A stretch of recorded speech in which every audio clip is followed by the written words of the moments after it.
Goeiedag, my naam is Ad Hatting en welkom by hierdie week se Blitsflits, maar ook welkom by die Nederduitse Hervormde Kerk. In hierdie week se Blitsflits gesels Ivana met die intredende voorsitter van die Kommissie van die Algemene Kerkvergadering, Dominee Leon Geel Senior, oor die aanloop tot sy voorsitterskap in die kerk.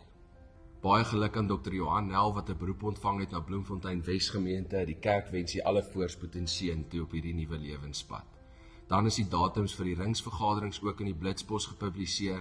Gaan kyk gerus om te sien wanneer is die vergadering in jou ring. Indien jy daarna uitsien om die hervormer te lees, gaan kyk gerus op ons webblad, dit is daar beskikbaar, maar binnekort ook in jou gemeente. Dan is daar 'n aanlyn toerustinggeleentheid beskikbaar vir die predikante die 12de Maart, aangebied deur professor Tanya van Wyk vanuit 'n sistematiese perspektief met die tema vir 'n tyd soos hierdie.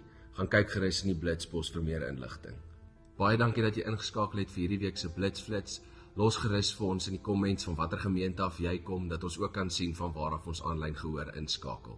Ons sien jou volgende week, selfde tyd, selfde plek. Kom ons sluit af met 'n gebed. Jesus, ek wil nie 'n lewe gevul met aardse oorvloed hê nie.